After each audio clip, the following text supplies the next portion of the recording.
Mob Psycho 100 was a great anime right from the start. Like with most people who jumped on board the anime when season 1 was first airing, I was impressed right from the get-go. You have the con artist named Reigen who runs a shady business taking on cases surrounding the supernatural and manipulates his clients into thinking he has solved their issues. You have the naive Mob who is a skilled and powerful psychic who looks up to Reigen, and under his guidance, or one could say his manipulative guidance, Mob solves real cases for him while Reigen pays the poor kid in pennies while taking all of the credit. This duo was hilarious, absurd, and you never truly knew what hijinks they'd get wrapped up to each week, as some days it was a nothing burger and then others Reigen would be shitting his pants as Mob saved the day. The visuals took my breath away by how the color palette to this anime was used, always playing around with styles of art and animation to leave your eyes wandering to every corner of the screen trying to make sense of everything that you are seeing. Even when nothing was truly happening, everything in the city to the characters themselves had a unique look that Studio Bones really made pop out from one's unique art style. Hell, even the opening for season 1 was a banger that few anime could even compare to, and still stands as one of the catchiest openings of all time. So when season 2 got announced, like with most anime fans, I was pretty damn happy to hear that one of my favorite anime of 2016 was returning for another season. However, what I didn't expect was for this season to take a great anime and make it fantastic, while also fleshing out and exploring past events from the prior season to make fun scenes from the past into something emotionally gripping and more thought out than I first gave credit to.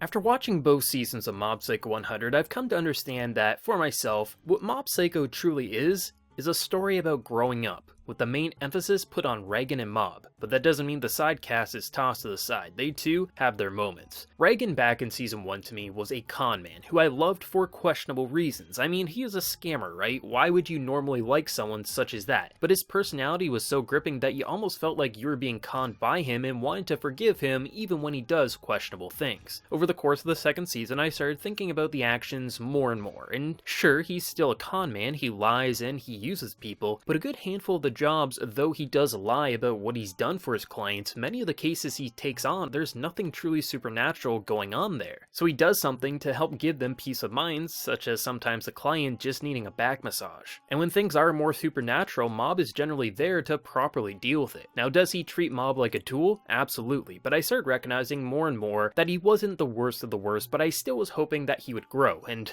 boy were my prayers answered in the second season. When Reigen and Mob have a falling out, and Mob finally starts standing up for himself, where Reigen's character arc went had my jaw on the floor. Often with dynamics such as this, I would expect he'd have a solid character arc and then you'd be back to square one with no real lessons truly learned. The author won, he doesn't play like that. Reigen is a con artist. No matter how little the cons are, he is a scammer at the end of the day. He worries his parents because he refuses to get a normal job, as Reigen feels like the way the world functions just isn't for him. He wants to make something for himself, so he cruises by day after day until his business will be no more. What really touched me is when we learned that there was one day he was actually ready to move on to the next chapter in his life. A young Mob, however, wandered into his office needing help, as a young boy trying to figure out his new powers is scaring the living shit out of him, and he sees a boy truly needing guidance. He sees someone who is insanely gifted and wants to protect him from the outside world that could easily use him as he himself has been used. Over the years, Reigen says random words of wisdom to help young Mob not lose his mind. And as we can see, eventually the two form a really real and unique relationship that can both be viewed as a father and son, but also two best friends. Reigen started off with actually pretty noble intentions, to guide this young man to a better understanding of his powers and how not to be manipulated by the outside world with nothing but pure intentions at the start. Sure, he also saw a way to make more money, but that would also help Mob understand his new powers, which we can see had a very positive impact on Mob and helped ease his mind for many years. But over those years, it ended up being Reigen who is truly using Mob while convincing himself he was the one protecting him from this horrible and abusive world. As this little boy who always cried never would truly stand up for himself, so it has to be up to Reigen to guide Mob on the correct path. So when Mob stands up for himself, it's quite fascinating to see what it does to Reigen's character. The city starts to hate him, online mobs are out to get him, the media is a bunch of hungry wolves ready for their next meal, no friends in sight, as who he once thought were his friends ended up being strangers who he just happened to know the names dreams of, and a family that's disappointed in him. Everything he thought he knew comes crumbling down. But what makes this arc emotionally gripping is when Reigen confronts this mob of hatred, he never admits to truly being a con artist, which is totally in character for him. But in the middle of all this, he realizes that Mob has grown up and that he's been holding him back all this time, reflecting on his time with Mob in the middle of a media briefing, to which he admits Mob has grown up, indicating how proud he is of the boy. With no care in the world for anyone or anything but Mob in that moment, he realizes his mistake, which Mob then saves the day, so it appears that Reigen is a true psychic after being exposed as a fake earlier into the arc. Reigen has a personality that can never truly change. He will outplay most people with his words, but he doesn't go back to being a true con man after this, because when he sees Mob not confront him as being a lowlife scum, someone to hate, but rather he says he knew all along that Reigen was a good man and nothing and no one will change Mob's mind on that fact. That's what pushes Reigen finally on the proper path in life. That rather than using Mob like he's been doing up to that point, he can now stand side by side with him as an equal, where he doesn't force Mob to give up his social life, doesn't take credit for Mob's actions, where he listens to what he has to say rather than assuming he knows everything. As a boy who walks a very thin line between humanity and spirits, has important things to discuss, where before he treated him like a nobody. Reigen from day one was all about a con man thinking he was guiding a powerful psychic down the correct path, where he can protect this young man from the horrible world that surrounds them. But when Mob stands up for himself, and also stands up for Reigen, that's when Reigen sees who he and Mob truly are, and one never reverts this man back to his previous form, as learning from your mistakes is actually important to this author, and like a parent realizing their child has grown up, so too does Reigen, while improving himself in the process. Mob 2 is a fantastic character who, that from the start seemed like a pushover, and that was funny, but over the course of the story you see countless moments where you wish he would stand up for himself, stop letting people of all shapes and sizes use and abuse him. So I never really expected him to grow all that much on a personal level, as his mentor manipulated him daily, yet he worshipped the man as if he was a saint. So how could he stand up to bullies if he couldn't even stand up to the person who's closest to him? The number of times his fitness club, Reigen, Dimple, or any number of outside sources would have to protect him is a little ridiculous. Despite having all this power, he refuses to fight back, so essentially he needs to be protected, which is why Reigen's belief that he was the one to help Mob makes sense, and really lets the viewer understand how Reigen could come out believing this lie he had fed to himself, since at the start it really was the truth. So what season 2 really did for Mob was slowly let him start opening up. Over the first season we see him get pushed around a fair amount, but from episode 1 of the second season onwards, he starts standing his ground, be it telling a girl that her story actually means something when her shitty friends make fun of her, even if it means he too will be made fun of in the process, to even telling Reigen off that he has plans and it's time to stop taking advantage of him and his social life because that matters and he isn't a nobody anymore. Reigen always acts like he knows the answer to everything, but there can be times where Reigen will tell Mob to do something, and because Mob can communicate with spirits, he knows Reigen's advice is in the wrong. So this season really throws Mob into situations that forced him to speak up, and with each time came a Mob who had more of a spine than the previous interaction. Mob finally calling out the bullshit and cutting ties with dead weight is something that didn't randomly happen. It was being built up from the very first episode of season 1, and when you reflect on both seasons, you really appreciate the interactions between Mob and all the people and spirits that he's interacted with, because all these events were experiences to learn and grow from, and how one directed Mob to be a character no one thought would stand up for himself into being someone who not only scares the living shit out of you, depending on the episode, but really lets him grow on an emotional level was something I really appreciated. Without Reigen using Mob, there wouldn't be much of a story for him, because he's been pushed around his entire life, so this complex story of two very unlikely souls bringing out the worst and best in the other really makes the two seasons into something quite phenomenal. From day one, the two needed one another, but over time that relationship became more and more tainted as the more Mob grew up and the more Reigen stayed the same, as he was trapped in the past. Once the two start tackling the present and the future together, that's when they can stand side by side each other as equals as they head towards a group of villains so powerful that most would want to run and hide. But when you have people like them, once they've grown up, that's where the main story of Mob Psycho can truly flourish the most. Even smaller characters like the spirit Dimple actually stunned me. He was a mascot character at best to me for the longest time, which I was fine with since he was a very amusing character. You think given the opportunity he would possess Mob and then he'd be unstoppable, using Mob's insane powers and Dimple's evil thoughts to conquer the world. Who knows what hijinks they'd get up to.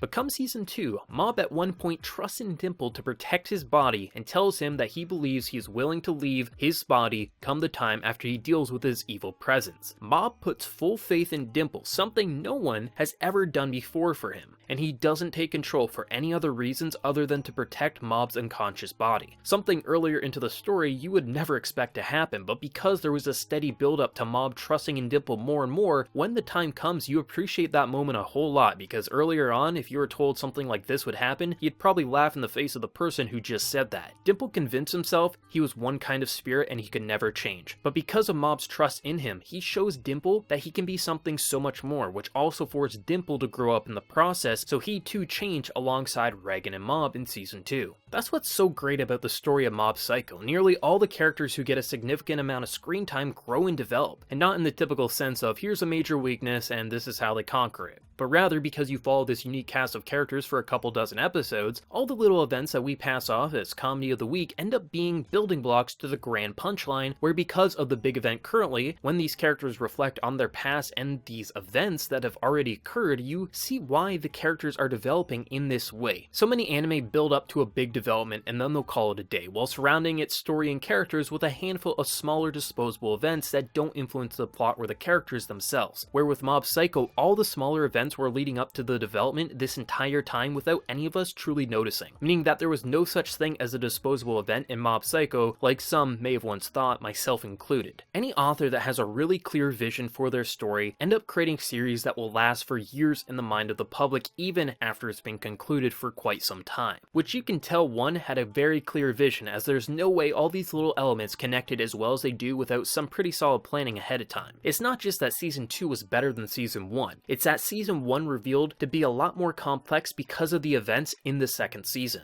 You have the dangerous claw organization out to ruin the world, there's tons of hilarious comedic scenes, and characters such as the bodybuilding club. The animation is basically an eye orgasm as look at it, and some of the camera work is the best I've seen in an action anime, but Mob Psycho really stands out because of the characters and how they grow. Even characters who I don't really have a strong opinion on, such as Mob's brother Ritsu, scenes where he thinks about what Mob is currently doing touched me, because like the viewer, he sees Mob is changing, which in result inspires him to also change alongside him. The cast as a whole evolves, grows, and learns from their mistakes and tries to be the best they can be because of how others around them are giving it their all. A boy like Mob has no right to be in a club of buff guys like these, but he never gives up, and he pushes himself on the daily, which in return inspires them to be even better than they already are. Of course, there'll be some characters that are just their initial personality and we move on and see them from time to time, but you can only highlight so many in a cast as large as this, so it's to be expected. But their additions helped make this story feel alive, as if this was a real breathing city full of unique people, so it never truly feels like an issue. But when I go through most of the main stars to this tale, I reflect on all the episodes from both seasons and I think, wow, these moments that were fun before actually have a lot more weight to them than I first gave credit to, because the author was building up all along to these wonderful reveals that can leave you depressed, excited, to burning with rage. Mob and Reigen easily could hold the story together by themselves. I mean, when Mob is at his lowest, only Reigen can really bring him back down to the lovable kid we all know and love. But the fact that characters like Dimple, Sho, Teru, these characters I thought would be a one-note design and call it a day actually turned out to be something much more really impressed me and made the ending stages of Season 2 much better because of their addition to the story, and I was interested in seeing them as much as I was interested in seeing Reigen and Mob, which I never would have said in the first season. The power system is fantastic, each psychic feels distinct from the last, the visuals make everything explode to make it feel disorienting, as if we can't totally follow what's happening, which helps make the immersion to a psychic world all the better. The voice actors kill it, especially in the emotionally heavy scenes. Most areas to this anime are just simply fantastic. So many of these areas will probably be the focus for people when recommending or discussing Mob Psycho 100, but to me it will always be about how Mob Psycho 100 turned an action anime that I thought didn't have too many tricks up its sleeve into a story about growing up, whether that be for a young psychic scared of his powerful body or an adult thinking his current life is the only way forward and the con artist's life is all there is for him.